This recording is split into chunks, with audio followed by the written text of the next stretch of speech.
Good morning. Hi, this is Wendy Smith, and I am one of the academic directors of the Women's Leadership Center and a professor of leadership at UD. And I am thrilled and honored to welcome you to the third webinar in our Leadership in Times of Crisis series. Welcome back to those of you who have been with us, and welcome to those of you that are just tuning in for the first time. This series has grown tremendously over the past couple of weeks, and we are thrilled to have over 800 people registered with us. So welcome and thank you for being part of this community. We also want to say thank you to those that have stepped up to sponsor this webinar so that we can continue to provide this content. So thank you to Wawa and to Delaware Prosperity Partnership. If you or your organization want to sponsor us going forward, please do reach out to us. We'd be happy to have that conversation. For those of you that are joining us, thank you again. This is, as I said, our third session. We have 3 more scheduled coming up, so please do feel free to register online with us. And if you've missed the previous sessions or want to go back and see them or want to share them with your boss, those recordings are also online. So please feel free to go and take a look at those. As you might have seen, we in this session and in our last session moved into Zoom webinar format, both to allow us to expand our audience and community and to have a bit more control over the video and audio. So I just wanted to say 2 things. I know many of us are quite experienced at this moment with Zoom, maybe overwhelmed with Zoom. Just as a quick comment, Zoom webinar is a bit different in that it doesn't allow you to put on your audio or video settings. So we can't see or hear you, although you could see and hear us. But the way to interact with us is here in the chat feature. And we hope that you'll use that liberally to connect with one another, to offer us your thoughts or your insights, to provide any resources that you think will extend the conversation, and certainly to put questions for our panelists in there. We'll be monitoring the chat for those questions. We won't be able to get to all of them, but hopefully we'll get to as many as we can. And we will, after this session later on, send out some of the highlights from the chat of resources and ideas. So we will provide those going forward. In addition, those of you that signed on with us before 9 a.m., heard some music, our team has created a Spotify playlist. So here I want to say thank you to our DJ, if you will, Aaron Schizarenza, who started us off with a Spotify Women Power playlist. And we welcome you to join us in the music and in the inspiration. I know that I have been working out to this playlist. So if you're interested, feel free to email us. We'd love to have you part of that community of inspiration as well. I am thrilled to turn to today's session. One thing that we know, or let me say it this way, there is a lot that we do not know in the world right now. One thing we do know is that conflict exists and it is inevitable in the world in general, and particularly in this world that we're experiencing at the moment with the tremendous amount of uncertainty that we feel. Conflict is exacerbated.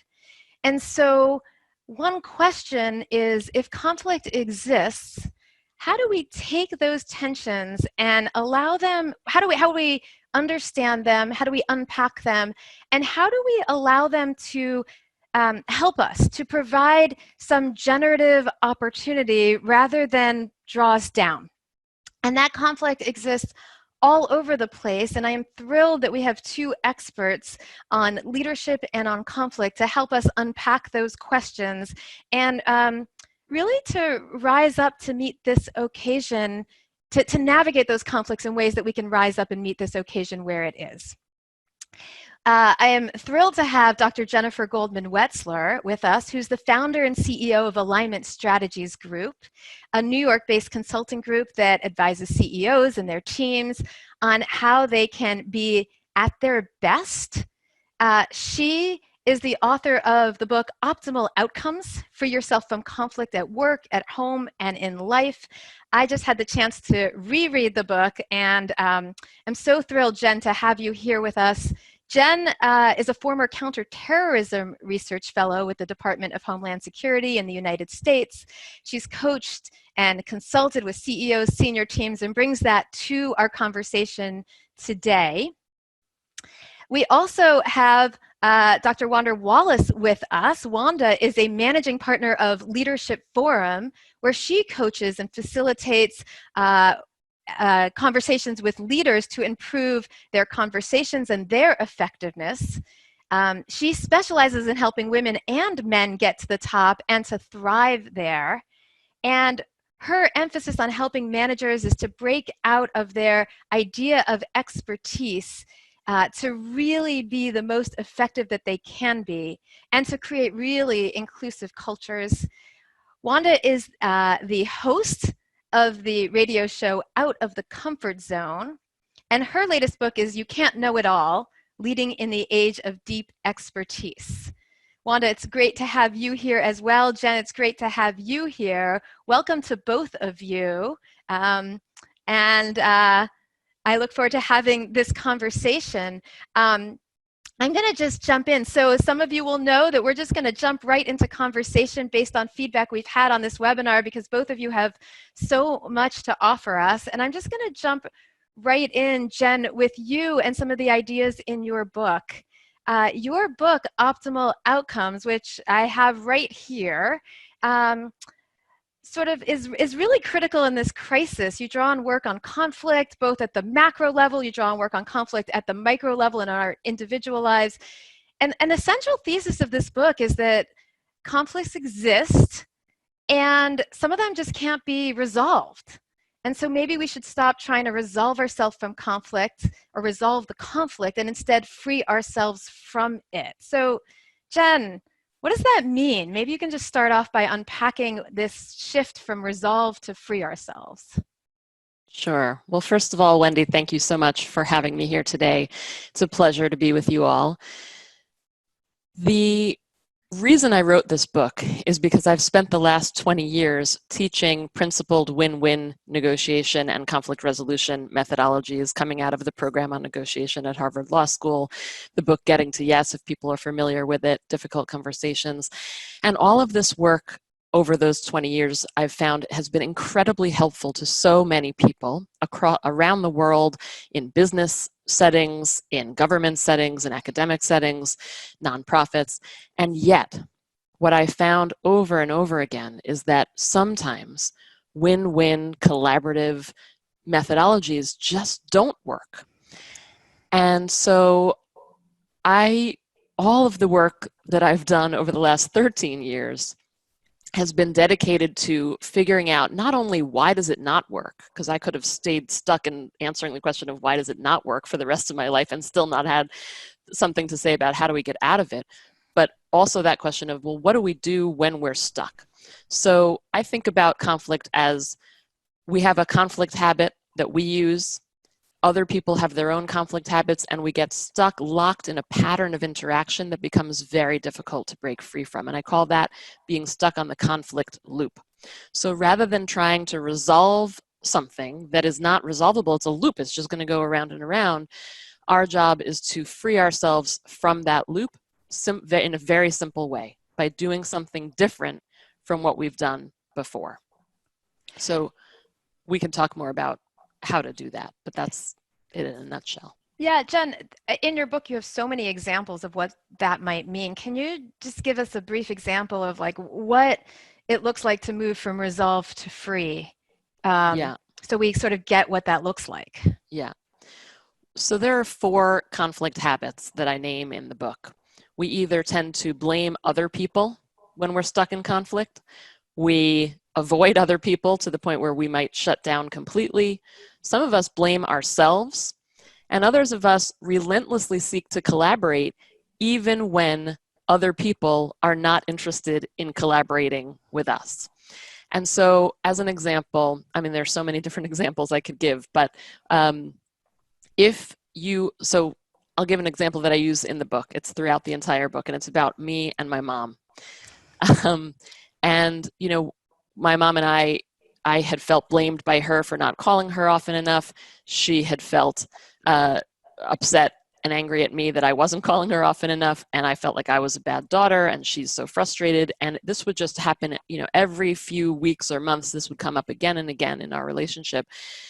And after, you know, throwing down the phone and bursting into tears, one day I just stopped and I asked myself, what is going on here?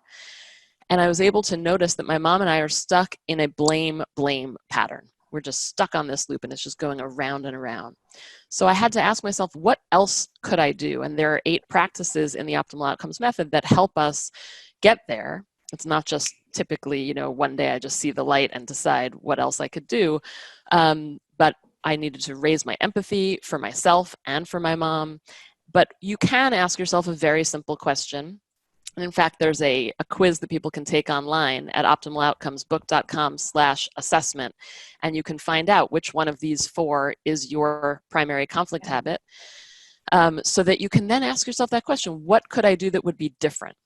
So for me, rather than picking up the phone and saying, sorry, Mom, I can't talk, boom, or not picking up the phone at all, I had to ask myself, what else could I do? Yeah. What else could I do? And it turned out that I needed to remind myself, what I discovered through the 8 practices was that I needed to remind myself that the only reason my mom was ever calling me was because she loved me.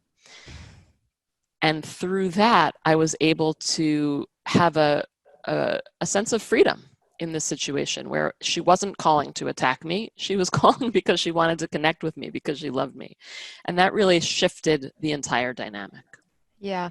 Yeah. Wanda, I want to Jen, we'll go back to these conflict habits and unpack this a little bit more. But before we do, Wanda, I want to turn to you. One of the things that you say in your book is that effective leaders really know how to navigate conflict. This is like a critical skill of leadership. So before we get to like how we do it, I want to just unpack this question, like, what do we mean by conflict? So, you know, Jen's worked on Israeli-Palestinian conflicts. Like, these are like big, intractable issues. I don't think we're solving the Middle East, you know, peace challenges right now. So, like, when you think of conflict, what are we talking about? What do we mean? It's a pleasure to be here, and what a great group to talk with as well.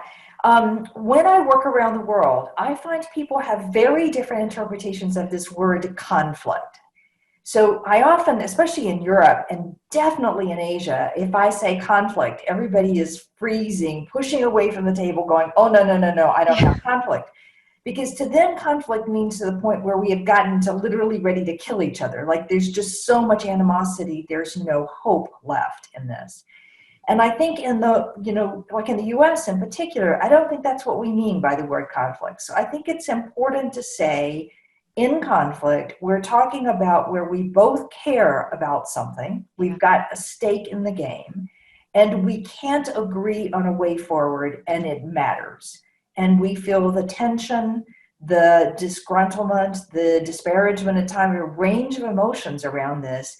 But conflict then refers to, we just disagree and it matters. At least that's the definition I use to talk to people. Then everybody kind of calms down and say, oh, okay, we can talk about that. The second thing I say is, if you don't have any conflict in your work life, then you're not doing anything important. Because our organizations are set up to have competing views. One product line versus another product line, one budget versus another budget, global versus regional, manager versus subordinate, and it's just everywhere. And if you're not talking about it, you're not talking about the stuff that's going to make a difference for your success. Yeah, and disagreeing just means that we have different points of view, that if we can bring them together, you know, in my work around both and, how do we sort of think about them as valuable? So, you know, so what you're saying is we've got to go from thinking about conflict as a bad thing to thinking about conflict as the thing, and how we negotiate it is sort of leads to good or bad. I've been saying for the last several years that the companies that win over the long run are the ones that get good at managing conflict. Yeah. But now, I'm with Jen on this one. I don't think we need to always think about conflict as win-win, because it is not always possible that everybody wins in the equation, and that's a mistake to even try. Because either I'm going to get the job or you're going to get the job, or I get the budget or you get the budget. Half of a budget doesn't do anybody any good. So we're going to win and lose. Now the question is, how do we draw that balance? And how do we have that conversation so people walk out of it not feeling stuck, angry, destructive in ways? And I think that's what's so powerful about the habits. Yeah, and as Jen was saying, we can have conflict all over the place with our moms, especially for women with their moms, not to get stereotypical, with our partners, with our kids, with our bosses, and indeed these conflicts reinforce each other. We've got hundreds of people online. So for those of you in this community, before we go forward, one question that we have is who you're having conflict with. So who are the people that are really sort of the most pressing conflicts right now? So I'm going to put up a poll to invite you to respond to. This poll asks you who you're experiencing conflict with at the moment, and you can write as many people as you experience. What do you guys think? So, Jen or Wanda, if you can see the results, what's your reaction? It looks like spouse and partner is rivaling with peers and really at the top of the list over our managers or our kids who we're fighting with to stay off of screens. So What do you guys think? What's your reaction? Well, Wendy, if it's any, to me, it's actually pretty interesting that I've done this poll now a few times on various webinars over the last few weeks, and spouse partner has taken the cake on all of them. So interesting that that's more or less true here as well. And it's not hard to imagine why we're stuck at home and needing to negotiate with spouse partner about not only housework and children and how we're going to allow ourselves to go out or not go out and how we're going to touch groceries or not touch groceries, but also negotiating about work time and things that we haven't had to negotiate about in a long time, if ever. Yeah, Wanda, what's your reaction? Well, I'm not surprised because I think front and center at the moment is what's happening at home. When you spend so much time away from the house, you can kind of ignore some of the tensions at home. And now that we're not spending any time away, it doesn't surprise me. Yeah. But I will tell you in my coaching sessions and in all the work that I do that the number one I hear is a peer that I feel it isn't working well with. And we had all sorts of attributions about why, back to Jen's 4 approaches to conflict. And we've known for ages that the reason you leave a company is because of the manager. So no surprises to me on that one. Yeah, so one of the things that's striking to me is that when conflict happens with somebody, it certainly spills over. It's not easy to contain it in just one domain. And so that's one thought. And, I just want to kind of go back to acknowledge this question about spouse and partner. One of the things that I experience in our Women's Leadership Forum when we bring women together is that there's tons of tension that happens with women, particularly who are working and out in the work world with their partners and spouses. My experience, and I'm curious what you guys think, is that somehow that topic feels somewhat taboo. So in our Women's Leadership Forum, we talk about all kinds of things. We talk about navigating challenges with kids and home, and we talk about tasks at home. And we've even gotten into the conversation about salary and how to navigate that. But somehow the conversation about there's tension with my spouse or my partner feels hard to talk about for women. I'm curious what you guys think.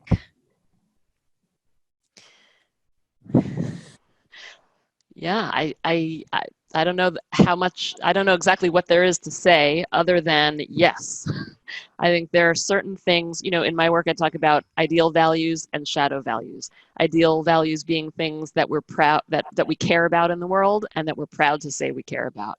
And shadow values being things that we really care about in life and that we are not proud to say we care about. And we won't even admit these things to our own selves, things like status or recognition, power, control, financial security. So yesterday I was doing a podcast interview and we were talking about conflict coming up with spouses today stuck at home. And the person who was interviewing me said, yeah, like the idea that, and we were talking about it in context of shadow values. And he said, yeah, like the idea that, men don't do laundry. And then he kind of had this shocked look on his face, and he said, I didn't mean that, that's not me.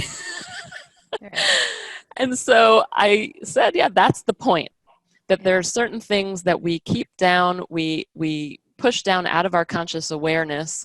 And I think the notion that we might have conflict with our partners is something that is taboo in many places around the world. Not easy to talk about. So the question in my mind is, what can we do that might make it easier to talk about these things so that we can get the help that we need? Sometimes the best help might come from a therapist, but other times great help can come from friends and family if we would only let them in to what's going on for us. Yeah. Yeah, Wanda, any thoughts from you when you have talked to people around the world? Spouse and partner tensions eke into everything we do. Yeah. I'm going to give a quote from Esther Perel, which she says, you bring your relationship and emotional diary with you to work. Yeah. And I promise you, in my daily work, teaching people and coaching, whatever is going on at home, whatever conflicts are unresolved there are showing up in some form in the way you walk in the workplace. And I think the reverse is true. I think when you've got a tension going on in the work environment that we can't figure out how to resolve, it walks its way home to the family. So it'll come down to, we have to get better at having these kind of conversations in a constructive way, in an honorable way, because they're affecting all of our lives and our health, by the way. Yeah. So we've sort of unpacked what we mean by conflict and suggested that it's all over the place and that they're intertwined. And I know I'm itching. I imagine that people on the call are like, okay, so what do I do with this? How do I deal with this? And so, Jen, I want to just start with you. You started us off by unpacking this notion of conflict habits as a first way to think about or unpack our understanding of ourselves as we go into navigating conflict and freeing ourselves from it. So I want to go back to that and see if we can unpack that a bit more. What are these conflict habits and why is it important as a starting point to think about conflict? Yeah. Well, I'm going to take your question in reverse. So the second part first. The reason it's important to notice what your conflict habits and patterns are is because typically when we're stuck on that conflict loop, it's going around and around and we can't figure out how to get off. We're doing, trying to fix, trying to resolve that situation. And something that can be pattern breaking to help free us from that loop is simply stopping, taking a pause and noticing what is going on. And a great way to do that is to simply stop and ask yourself, what might my primary conflict habit be? And then take your best guess at what the other person or people involved in your situation, what their conflict habit might be. So just taking a pause is pattern breaking for most of us in and of itself. And now the first part of your question, what are these conflict habits and can I talk about them in a little more detail? Yes. So we use these conflict habits with the best of intentions. So for those of us who might know that we have a competitive side to us, we want to win an argument, right? And sometimes we do, and that can be helpful. We show other people why our point of view makes sense, and that can be a wonderful thing. The problem is when we use this competitive side of ourselves, regardless of the situation that we're in, it can warp into ending up blaming and attacking other people, that their point of view is not correct, they're wrong, we always need to be right. And when that's the case, we're not winning anything at all. We are just blaming and attacking, or that's how people feel, that we have blamed and attacked them. And what does that lead them to do? One of two things, either blame us back or shut down. It doesn't typically get us very far. So we stay stuck on that conflict loop. When we avoid conflict, could be a great thing. If the situation's not that important to us, the issue's not that important to us, the person or people involved are not that important to us, great idea to avoid a conflict situation. But when we do this in a habitual way, what happens is the conflict is kind of brewing, and boom, boils over typically, and then we really have something that we need to deal with and we can't avoid it any longer. Yeah. And now it's blown up. With blaming ourselves, you know, the positive here is that we're often trying to learn. What would we do differently next time? How could we make this better? How can we make sure this never happens again? That's great, taking responsibility on ourselves to do something differently. But when we do this in any situation, regardless of the extent to which we actually have responsibility for making the situation what it is, we end up stewing in negative self-talk, and that's not helping anyone. The conflict loop is going around and around while we stew in our self-pity. And then finally, relentlessly seeking to collaborate. So many of it, this is a very common conflict habit, particularly for women, I think. So many of us have been taught now from a very young age that collaboration is how we're going to get things done. And in many organizations, it's true. Collaboration is how you're going to get things done when you're in a matrixed organization, for sure. The problem is when that's the main way, or the only way we know how to negotiate or know how to collaborate or be in conversation with other people, sometimes it doesn't work. Sometimes other people are not willing or able to agree back with us. And so what happens is they either shut down or they blame us, and we don't get anywhere. We're still stuck in that conflict loop. So we want to ask ourselves, what else could we do? What else could we do instead? But the first part is just noticing. Yeah. Well, I love your pause and notice. In some ways, it really resonates with the conversation we had 2 weeks ago, where we were talking about staying grounded, and Golby suggested to us the importance of just breathing and pausing amidst all the chaos that we have. So there's some bit of interwovenness of these conversations. And you know, you're suggesting pause and then diagnose your own habits. So we have a second poll here for everybody to weigh in on, which is the nature of the conflict habits. And so those of you who are online, here are the 4 conflict habits that Jen just described. And Jen, the poll's open while people are taking the poll. The question is, which is your primary habit? Jen, maybe you can give us just a succinct what the 4 are as people are responding. Blame others. Yeah. We tend to blame and attack other people Yeah. when something has gone wrong or we're stuck in that conflict loop. Some of us shut down, so we avoid to the point where we are not even talking to other people involved in our situation. Others of us will blame ourselves and even shame ourselves. Leaving us feeling like we're the one who did something wrong, regardless of the situation itself, and whether that's objectively true or not. And then finally, relentlessly seek to collaborate with other people. Yeah.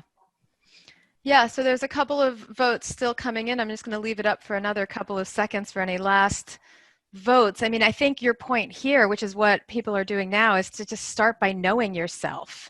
Right, Warren Bennis, who wrote great books on leadership, says the number one point of leadership is know yourself before you can actually engage. And so I'm going to stop the polls. Again, if you have more comments to add, you can add it to the chat. Here's the results. Jen, any reactions or comments? So again, it's pretty equal. And shut down, my husband, the statistician, might say there's not a statistical difference here, but shut down is coming in first in this group. Any reactions, Jen?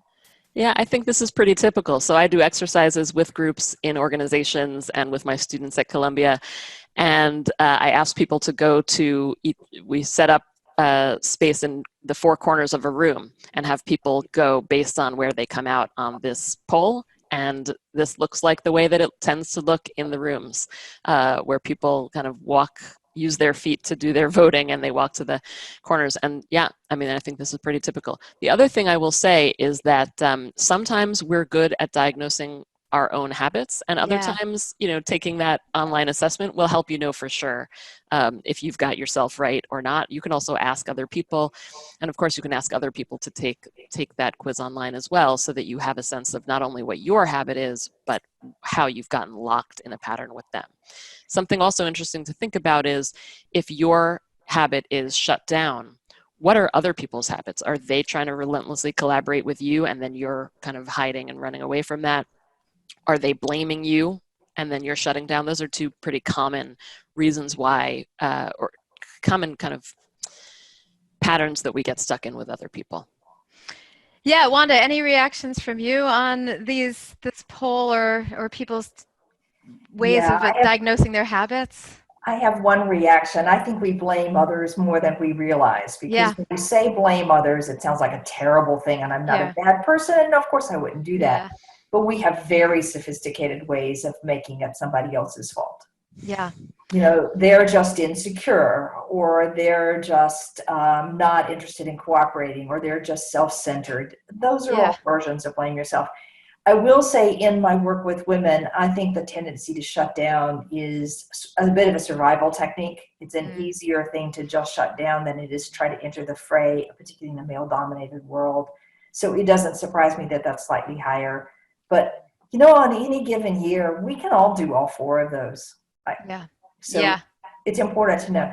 Yeah, I just have to say one other thing that I think is really helpful here. I like the pairwise dynamic of understanding not just what I do, Mm, but what the other person might do. And that takes it out of, this is a horrible situation and I can't fix it, to, oh, there might be a way to break the cycle. And that's what's so powerful about this understanding. But it's not just me. I need to understand a bit of where the other person's coming from.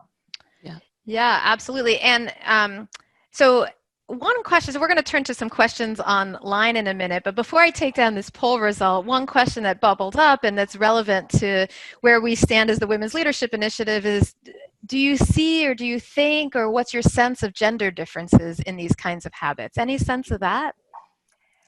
I'll just say, I don't think there are any.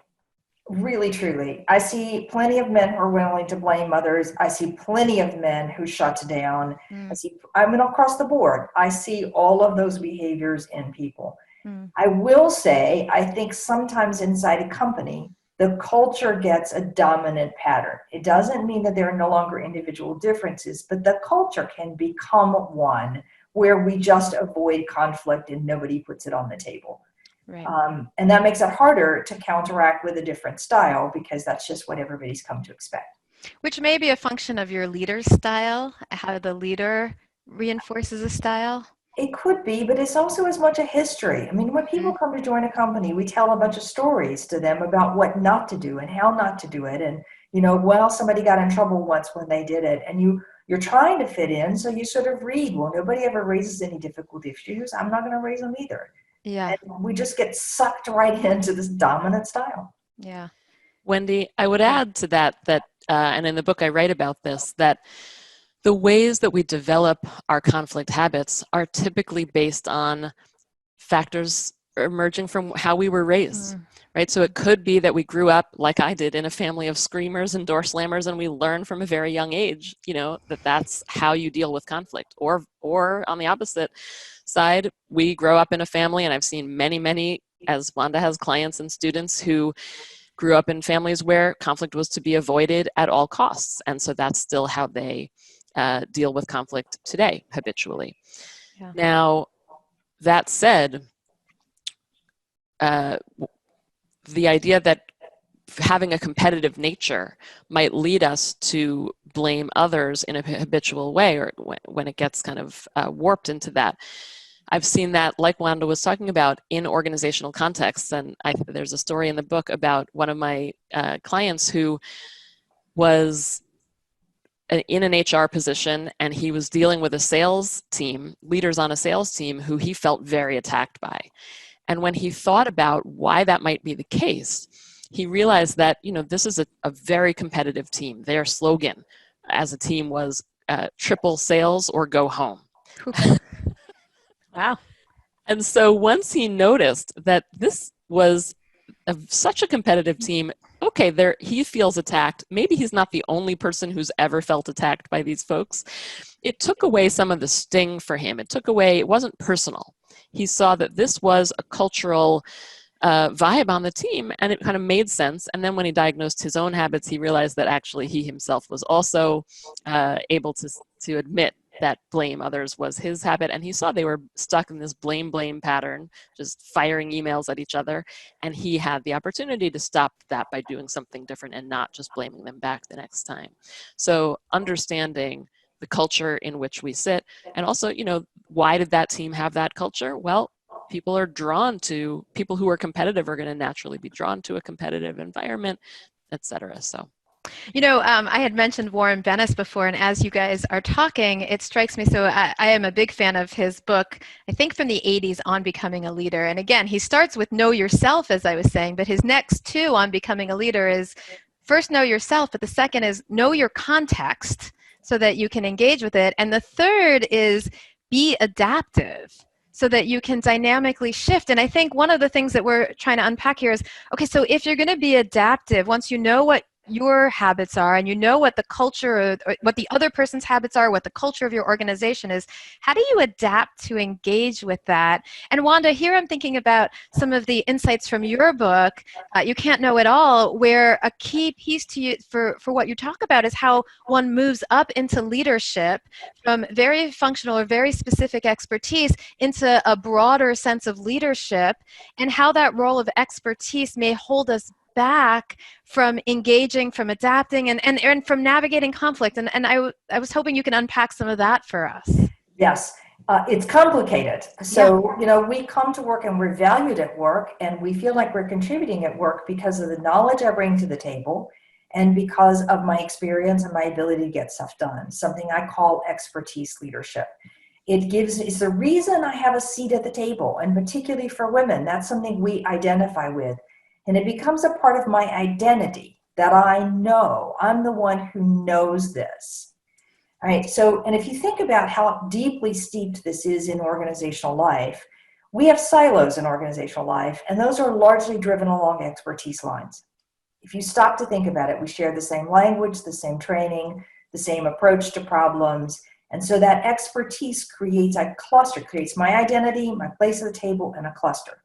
Now, with that, I come to a group where we now need to solve a problem that involves some interaction across very different perspectives and lines of functioning, or silos, if you want to use that word to continue. Yeah. I'm bringing my expertise and my perspective that I believe I know how to solve this problem. But what's going to be required for us to really get to an ultimate solution is my willingness to suspend my expertise. To put it, to kind of say, I got a piece of it, but I don't have 100% of it, and I can't be 100% right. And boy, does that take every ounce of courage we have as human beings. And it's that I often think expertise compounds the conflicts because it makes it harder for us to talk about things that we don't know. Yeah, I think that's right. We get stuck in the who I am conversation. So can you just say a bit more? Because I think that the idea of our identity standing in the way of conflict can be a little abstract, and yet it's so profound and so important. So say a little bit more about like where it is that our sense of ourselves can stand in the way of our ability to interact with others in a productive way. All right, so let me give you a recent case I've been dealing with. That'll probably be the best way to illustrate it. Anne, she is in conflict with a peer, just like the survey said at the very beginning. This has been a history. It's gone on for a couple of years. They've gone head to head on some particular problems, and needless to say, it hasn't gone. She's not been satisfied with it. Yeah. At the end of the day, he has one perspective on what's important, like what's the most important thing to do, another perspective on what success looks like, and a third perspective on how urgent this particular problem is to solve. Plus, he comes with a series of expertise that informs how to do that problem. She comes with a completely different set of criteria. Yeah. Success looks different to her. One, she's more of a perfectionist than he is. Yeah. Two, she has a high sense of urgency. Everything is urgent.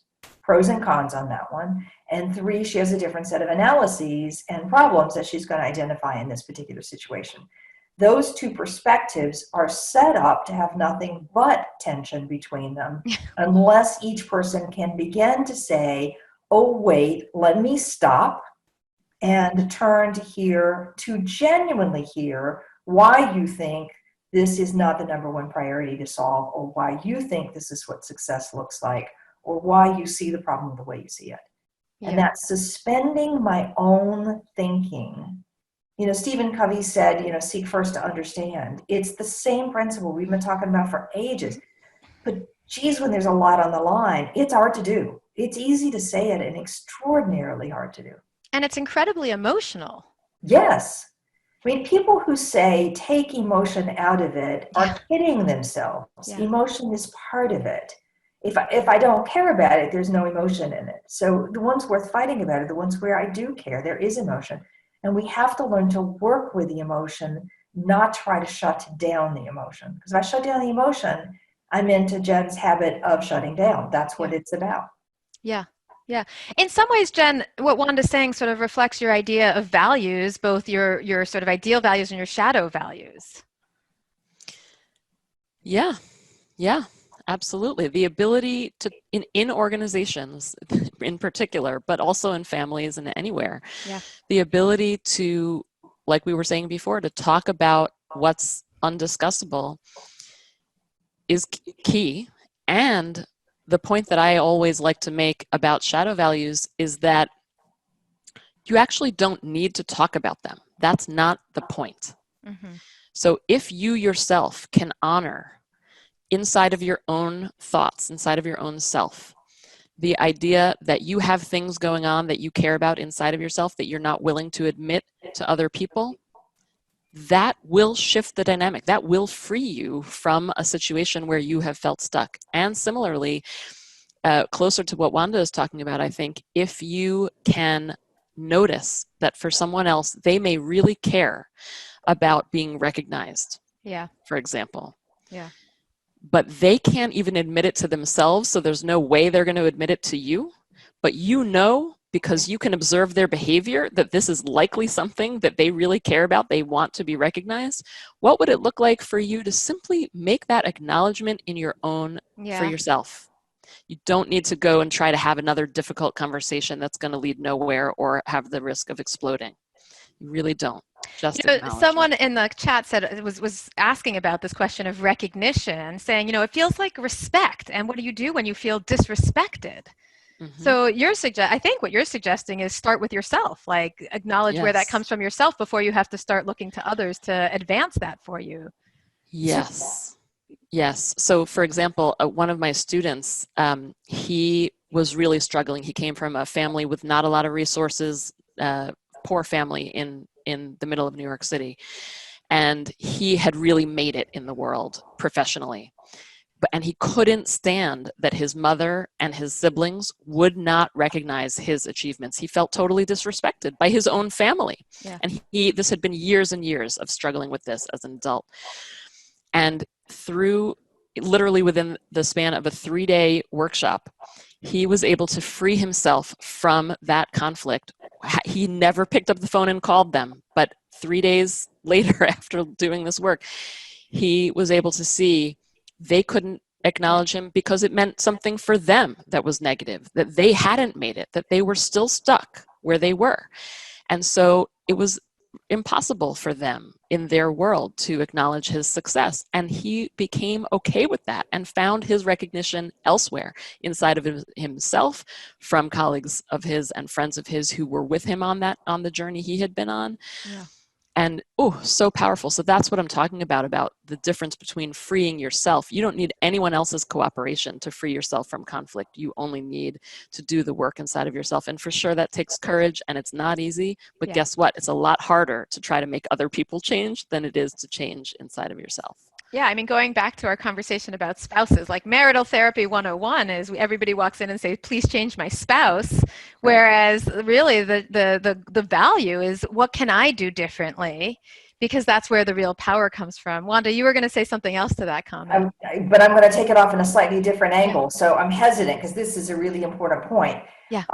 This thing of respect is a big deal. But when I'm in conflict with somebody, I tend not to like them as a human being. And I turn it into their whole personality characteristics. And one of the tricks that I find works really well is find one thing about that person and stay not on the characteristics, but on their behaviors, on something they do that you can see adds value. Whether you're going to do it or not, but just one thing. And it's amazing how much that little tiny bit of acknowledgement will go towards making it easier to work with that individual. You know, it resonates with an idea in psychology called the fundamental attribution error. And the idea of the fundamental attribution error is essentially that when we look at ourselves, we see such a variety of different ways that we behave in the world that if something goes off or wrong, we acknowledge that it's situational or the context. But when we look at other people and something goes off or wrong, we see a pattern in their behavior. We attribute it to their whole personality. And so your point is, well, let's take that down and, you know, maybe do unto others as we do to ourselves. Look at others as really multi-dimensional people and see that there's situational parts and there's good and there's bad, and we can sort of look at these various parts and give them some credit for the good as well. Wendy, one other thing we can do to raise our empathy for other people is one of the practices that I talk about is conflict mapping. And that just simply means putting down on a piece of paper who else is involved in the situation beyond just the most obvious people. Like, it's not just about me and you, but it's actually wider than that. And by doing that practice, we get to understand the pressures that are the influences that are things that are influencing other people that we, outside of doing a practice like that, we are just not aware of. But when we make ourselves aware of it, we can have empathy for them, right? Like in the situation of me and my mom, when I realized that she was missing my grandmother and her sister-in-law, who she used to talk on the phone with every day, it didn't take away the pain that I had been experiencing of her blaming me for something that I felt I hadn't done wrong, but it did at least help me understand why she was asking to talk. Yeah, there are a whole lot of questions popping up in the chat, and I want to get to more of those. By the way, one of the things popping up in the chat is questions about accessing both of your books and your resources, and I know people are putting that into the chat. Our team will certainly send those out after this session to make sure people have access to them. One question is about moving this to the team level. So both of you have worked not just with individuals, but also with teams. And so we could start with ourselves, but then the question is, how do we then spread this, navigate conflicts that then turn up on teams and manage this at the team level? I'm going to start with opinion, then I'll let Jen mop up with sort of the final decision on this one. One of the issues around teams, the starting point, I believe, is that we have to decide that we're going to do more than information share. Yeah. If we're just there to trade information, keep each other informed, we will never do the work it takes as a team to be able to work through a conflict or a disagreement and get to a good place. But if as a team you feel like you own collectively an ultimate outcome, and I mean that, own it collectively, not individual doing parts, but own it collectively, then the only way you're ever going to get there is to actually work your way through the tensions and disagreements and debates and et cetera to get that kind of genuine, honest commitment to action. And you have no choice. Yeah. And then when you're starting to do that, we're now then into the kind of stuff that Jen has been talking about, and it has to do with how we have these conversations, how we understand what each other are bringing to the table, how we understand the conflict mapping that's affecting everybody. And at that, I'll let Jen jump in and give her own view on this one. Yeah. Yes. So the conflict habits and patterns that we were talking about before are totally applicable, not only at the individual level, but also at the team level. So you can diagnose what are the habits, like we started touching on this before, what habit does our team typically use? Are people on the team typically blaming each other? Are people on the team typically avoiding others? Are they typically relentlessly collaborating? And just knowing that can be helpful. You can also think about it not only internal to one team, how do people on the team typically treat each other, but also how does our team interact with another team inside of our organization? How does our team interact with clients, customers, vendors, anyone else outside the organization? Again, this can be incredibly eye-opening. There's something else I wanted to say. Did you want to? While you're thinking, I'll throw in a different comment, but come back to this one. As you're looking at those conflict habits, also look at the depth of relationships that exist around that table, because you'll have some people who are going to be very close together and who are going to have a lot of conversation and share a lot in common and are going to back each other up because they are close. Yes. So there will be loyalty. And you'll have others who are not so close and have had tensions before, and that tension is going to show up again. So some of the politics that we often dislike in organizations really comes down to personal history and personal depth of relationship, how much I trust that individual. Yeah.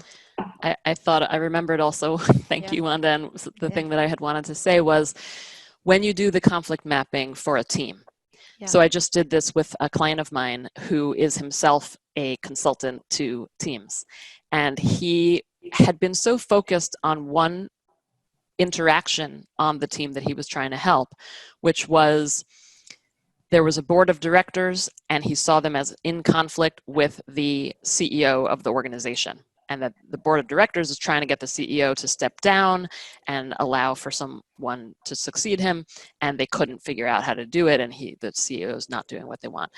And by mapping it out, what my client realized was that he was focused on only one relationship that was at a loggerheads or stuck on this conflict loop, but he hadn't looked at the board of directors themselves and what was going on there. And it turned out, of course, that one of the main reasons I think why that board of directors was not making any headway with that CEO is because there was conflict amongst the board of directors. And to Wanda's point, there were people who had more power and status in that board of directors and people who had less.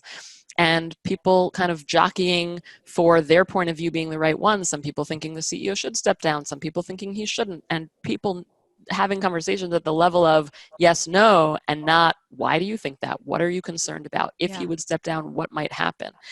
So shifting, the mapping can really shift our focus from what we think is happening and there's a problem we can't get through to, hey, there's some leverage. And again, that's that sense of freedom. Of, oh my gosh, we've just been focused in the wrong place. You know, it reminds me, Jen, you and I had a conversation with a mutual friend of ours where the idea is, the presenting issue is rarely the real issue. And that's true with our kids and that's true with our partners, but that's certainly true with the team too. Wanda, it goes back to your point about an understanding or a learning conversation, starting with sort of a deeper analysis rather than an assumption or a decision conversation, that we have to start with sort of understanding that deeper analysis. It's true. I believe at the end of the day, it's all down to our ability to have better conversations in the organization. I have to give you a quote, though, I heard yesterday that is just kind of like, sitting with me here in this conversation. It's from Scott Miller. He's at Franklin Covey. Yeah. And he says, everybody says people are our greatest asset. And he said, no. The relationships between people are the killer app. And this goes back to, I mean, many people on the line are leaders and have teams, and they can direct those teams. They can choose to do some conflict mapping on those teams. And a lot of people on the line are parts of teams or don't have quite that leadership responsibility. And this goes back to where we started, which is what can we do as individuals as we enter into those conversations, so we can really think through our relationships. Or if somebody asked, it's one thing to map the team, but what do I do as an individual entering into the team? And I think I'm hearing you both talk about some practices, both that leaders can do, but also that individuals can do.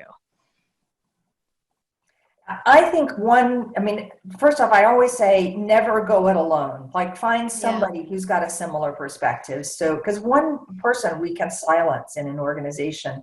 So assuming there's somebody who's closer to you, 2 people can change the dynamics in a 10-person group. You don't have to be the leader, but that's my take. I'll let Jen respond to that one as well. Yeah. One of the other practices in the optimal outcomes method that we didn't talk about yet is this idea of imagining what your ideal future looks like. So often when we're stuck in conflict, we are focusing backwards on who's to blame and what went wrong, and that can be very seductive. And so I encourage us to think ahead, but not only use our rational thinking brain to look ahead at the future of what we do want, because if the rational thinking brain could have solved the problem, it probably would have done so a long time ago, right? So. Yeah. Instead, we want to put down the rational thinking brain and engage our imagination. And one of the best ways I know how to do that is to make use of all 5 of our senses. So what will it look like then? What will it sound like then? But also, what would it taste or even smell like? What will it feel like emotionally or tactilely in that future state? So if you are in a team where you feel stuck on a conflict loop, I think it is still worth, absolutely, it's worth mapping out that situation and noticing, where are you on that map? And what leverage and power do you have? Sometimes it can be, again, very seductive to think that only the leader or the person with formal authority has the capacity to make a change, when actually we might have more informal power than we think we do. Yeah. So that's number 1. And then number 2 is ask yourself, what would an ideal future here even look like? And what power do I have to make maybe tiny shifts? Yeah. Tiny shifts to help bring that future into reality. Yeah, we only have a few minutes left, and there's so many great questions online, so hopefully people can continue these conversations. I wanted to, and by the way, both of you, there's been a lot of like high fives or virtual chat type high fives saying, yes, like these ideas resonate. I want to just end with maybe some very brief comments on one last question. Early on, somebody asked about the question of internal conflict. And I feel like as we're all in isolation, we're more aware of that internal conflict, and it could really impact how we then navigate these relationships more broadly. So any thoughts on how we then navigate that challenge? Yeah. Yes. Oh, it's such a great thing to be aware of. And one of the things that I've had students of mine do is to notice the internal dialogue, and you can even personify it. So if you notice that, part of me wants to say this, but the other part of me wants to say that, or part of me wants to make a decision going this way, and the other part wants to do something the other way, personify those. So I've seen people say, this is Miss has to be right, and this is Ms., just wants to be comfortable, or whatever it is. Right. And then you could even write out dialogue between the two of them, have them be in conversation with each other and see what they say to each other. Yeah. Yeah. Can I add one to this one, which is, so especially to an audience of women, but it is equally applicable to men. All of us, when we're trying to do something that's new, have a sense of imposter syndrome. Yeah. It's just there. And a lot of that internal turmoil comes from that sense of being an imposter. It's not the only thing, but there's a lot of it. So could you give yourself permission? It's okay. You don't know how to do it. That's perfectly normal. And then that gives you permission to learn how to do it and grow into it, which goes back to this notion of be adaptive. Or to ask people, or to get another perspective, or to change a habit, or to try to do something different. Or there's a lot that comes out of stopping being in this, I can't be this way. Well, I love that as a punctuating point, particularly because there's so much that's coming at us at this moment where we're all dealing with what the reality of the world looks like, a new normal, and all of us are being asked to pivot and change, which is going to raise that internal conflict, which is going to raise that relational conflict, which is going to raise that team conflict. So if all those people commenting on the chat that you're experiencing conflict, I think the first insight is you're in good company. And the second is that there's some real wisdom from both of you of how to then pause, reflect, self-reflect, and then engage, reflect on the other to really be able to navigate that. So thank you both. It really, what a pleasure to have you both and to learn from both of you. So thank you both for joining us. I will just end for everybody online to say thank you all online. It's really been a pleasure to do these webinars. We hope that you join us for the next 3. Please do feel free to join us, follow us, and engage with us and be in conversation with us on social media. And I will end there. I'm going to go back and turn back on our Spotify music if you want to join on that as well. And we hope that we will see you again in a couple of weeks. So Jen and Wanda, thank you both, and thank you everybody for joining us.